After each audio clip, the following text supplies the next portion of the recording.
Attention please. ఒంటికాలిపై నిలబడి 20 సెకండ్లు ఉండగలరా? పోనీ 15 సెకండ్లు? కాళ్ళు వణికి కూలబడుతున్నట్లు అనిపించిందా? మెట్లు ఎక్కినప్పుడు అలుపొస్తుందా? ఆయాసపడుతున్నారా? మీ సమాధానమే మీకు చెబుతుంది వయసు పెరిగి శరీరం అలసటకు గురవుతున్నదని. జపాన్లో ఒక సైకియాట్రిస్ట్ ఉన్నారు. ఆయన పేరు హిదేకి వాదా. పెద్దవారు ఆరోగ్యంగా సంతోషంగా జీవించేది ఎలాగన్న అంశంపై ఒక పుస్తకం రాశారు. ఆ పుస్తకం 5 లక్షలకు పైగా కాపీలు అమ్ముడైంది.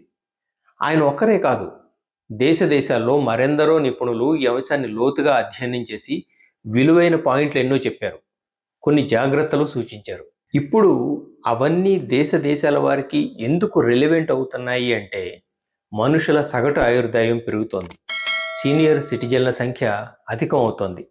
ఇండియాలో 60 సంవత్సరాల వయసుకు పైబడిన వారు సుమారు 14.9 కోట్ల మంది, జనాభాలో 10.5%. 2050 సంవత్సరం నాటికి వారు జనాభాలో 20.8%కి, సంఖ్యాపరంగా 34.7 కోట్లకు చేరతారని అంచనా. 2021 నాటికి ప్రపంచవ్యాప్తంగా 65 ఏళ్లకు పైబడిన వారు సుమారు 76 కోట్ల మందికి ఉండగా 2050 నాటికి 160 కోట్లకు చేరతారంటున్నారు.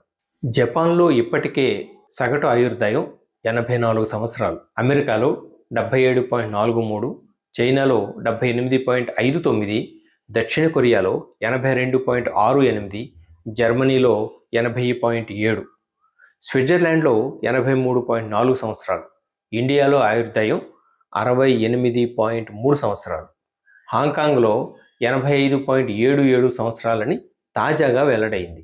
ఆధునిక వైద్య సదుపాయాలు, సౌకర్యవంతమైన ఎన్నో ఎలక్ట్రానిక్ ఉత్పత్తులు తదితరాల వల్ల పోను లైఫ్ ఎక్స్పెక్టెన్సీ మరింత పెరుగుతుందంటున్నారు.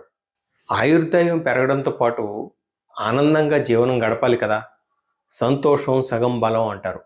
లేటు వయసులోనూ సంతోషంగా సంతృప్తిగా గడపడం అన్నది ప్రధానంగా మీ చేతుల్లోనే ఉంది. నిపుణుల సూచనల సారాంశం ఇదే. ఆరోగ్యంగా ఉండాలి అంటే బండి ఆగకూడదు, నడుస్తూనే ఉండాలి. యోగా అభ్యసించిన వారు ఆసనాలు వేస్తూ ఉండాలి. ఒళ్ళు చెమటలు పట్టేదాకా రెగ్యులర్గా వాకింగ్ చేయాలి. ఒక 3 నిమిషాల పాటు వేగంగా, ఇంకో 3 నిమిషాలు తాపీగా నడవడం జపనీస్ ఆరోగ్య రహస్యం. 3+3 6 నిమిషాలు ఒక రౌండ్, అలా రోజుకు 5 రౌండ్ల పాటు, అంటే అరగంట నడిస్తే బెస్ట్.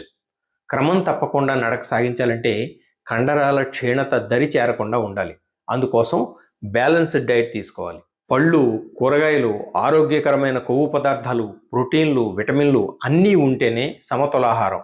అది తీసుకుంటూ తగిన వ్యాయామం చేస్తేనే మీరు ఫిట్గా ఉంటారు. మీకు సరిపడనివి, ఎలర్జీ కలిగించే వాటిని దూరం పెట్టండి. తగినంత నీరు తాగుతూ ఉండాలి. ఎముకల దృఢత్వం కోసం కాల్షియం, తగినంత విటమిన్ డి శరీరానికి అందుతూ ఉండాలి. ఏ ఆహార పదార్థాలు, వంటకాలైనా సరే మితంగా తినండి, ఇష్టంగా తినండి. సీనియర్ల ఆరోగ్య సంరక్షణను గెరియాట్రిక్ మెడిసిన్ విభాగం అంటారు. వయసుతో పాటు వచ్చే ఆరోగ్య సమస్యలు, మానసిక శారీరక అస్వస్థతలు, వీటి పట్ల అవగాహన కలిగిన వారి పర్యవేక్షణలో సీనియర్లు ఉండగలిగితే ఆరోగ్యం బాగుంటుంది, ముఖాన చిరునవ్వు వెలుగుతూ ఉంటుంది. సీనియర్ సిటిజన్లు పాజిటివ్ మైండ్ సెట్లో ఉండాలి. ఇంట్లోని వారు వారిని అలా ఉంచాలి. కృతజ్ఞతాభావం, దయాగుణం, సానుకూల దృక్పథం కలిగి ఉండాలి. ఎంతసేపు ఏదో జరిగిపోతుందన్న భయం, ఆందోళన మనుషుల్ని కొంగదీస్తాయి. వాటిని మనసులోంచి తరిమేయండి. చదరంగం ఆడండి, క్రాస్వర్డ్ పజిల్స్ సాధించండి. ఎప్పుడైనా కోపం వస్తే పక్కన ఎవరుంటే వారిపై ఆగ్రహం ప్రదర్శించకండి. దీర్ఘశ్వాస పీల్చి నెమ్మదిగా గాలి వదలండి. 1 నుంచి 50 దాకా అంకెలు లెక్క పెట్టండి. అంతవరకు పైకి ఏమీ అనకండి, కోపం పోతుంది. వేసవిలో ఏసీ వాడుతున్నట్లయితే వెలుపలి ఉష్ణోగ్రతకు గదిలో టెంపరేచర్కు తేడా 5-6 డిగ్రీలకు మించకుండా చూసుకోండి. అప్పుడు సమృద్ధిగా నీరు తాగుతూ ఉండండి. మీకు సంగతి తెలుసా, మతిమరుపు అనేది వయసు పెరగడం వల్ల కాదు, ఎక్కువ కాలం మెదడును ఉపయోగించకపోవడం వల్ల వస్తుంది. ఏ కారణంగానైనా ఎప్పుడైనా ఇంట్లో ఒంటరిగా ఉండాల్సి వస్తుంది. అది ఏకాకితనం కారాదు అంటే మీకు ఇష్టమైన వ్యాపకంలో మునిగి తేలండి. ఆనందంగా సమయం గడపండి. పాత పాటలు, మెలోడీలు హాయిగా వినండి. అప్పటి వరకు సమయం చాలక ఇతరత్ర బాధ్యతల కారణంగా మూలన పారేసిన హాబీల దుమ్ము దులపండి. ఇష్టంగా బిజీ అయిపోండి. ఎప్పుడైనా ఆలస్యంగా మెలకు వచ్చినా, చేయాలనుకున్న పనిని అనివార్యంగా వాయిదా వేయాల్సి వచ్చినా ఇబ్బంది ఏమీ లేదు. గిల్టీగా ఫీల్ అవ్వకండి. బద్ధకంగా అనిపించడం ఇన్నేళ్ల మీ క్రమశిక్షణకు దెబ్బగా మీరేమీ సిగ్గుపడనక్కర్లేదు. మీ సమయాన్ని మీరు ఆనందంగా గడుపుతున్నారు అంతే. మీకు నచ్చిందే చేయండి.